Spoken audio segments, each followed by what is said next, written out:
आदाब class UKG के बच्चों, उम्मीद है आप ठीक तरह से होंगे। चलिए आज हम उर्दू में पढ़ेंगे हाँ का बयान, हाँ के बारे में पढ़ेंगे। हुरूफ़ी तहजी में जो हाँ होता है वो इस तरह लिखा जाता है। याद है आप सबको हुरूफ़ी तहजी में ऐसे ही हाँ लिखा जाता है, लेकिन यही हाँ जब लफ्ज़ के बीच में आता है तो इसकी शक्ल जो है वो बदल जाती है, वो तब्दील हो जाती है। ठीक है, और अगर ये आखिर में भी लफ्ज़ के साथ जोड़ के आएगा तो तब भी इसकी शक्ल तब्दील होंगी, लेकिन जब अलग आएगा तो ये अपनी ही शक्ल पर बरकरार रहेगा।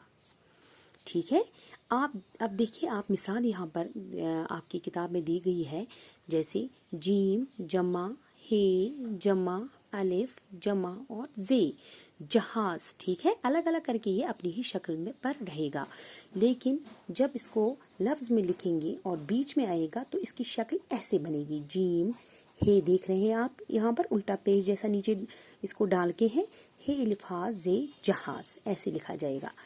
अगला हमें पहला जो है सबक का पहला लफ्ज़ जो है यहाँ पर वो है हे जमा वाव जमा नून जमा टे। क्या बना? शाबाश, होंठ। होंठ बना। ठीक है, होंठ। देखिए होंठ जब ये किसी के साथ जोड़ के आता है तो ऐसे, शुरू में ये हे वाव देखे, नून और टे, होंठ। क्या पढ़ेंगे इसको?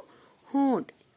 आगे दूसरा वाला देखिए, हे जमा अलिफ जमा ते और दो चश्मे ही एक साथ है, जमा छोटी ये, तो क्या बना?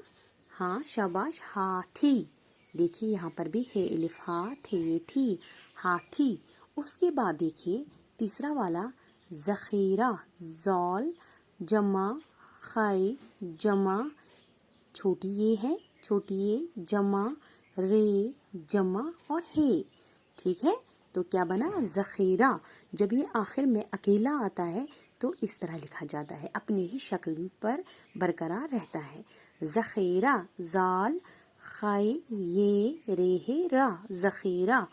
उसके बाद चौथा देखिए आप, गैन पेश गो जमा बे जमा अलिफ जमा रे जमा और हे। क्या बना? गुबारा। आखिर में अकेला आया, तन्हा आया तो रे हे रा, गुबारा। ठीक है, पांचवा देखिए, टे जमा अलिफ जमा नून जमा गाफ जमा और हे। ठीक है, तो यहाँ पर बना टांगा। टांगे में देखिए आप गाफ के साथ जोड़ के आया हे, तो ये इस तरह की शक्ल में लिखा जाएगा, ऐसे। याद रखना आप, टांगा टांगा। ठीक है, इसको पढ़ा जाएगा टांगा। उसके बाद आप देखिए, उसके बाद आखिर में छठा वाला है बे जमा हे जमा अलिफ जमा रे, तो बना बहादुर। तो यहाँ पर भी देखिए कैसे बना बहादुर, कैसे बना? बहादुर। ठीक है, बहादुर।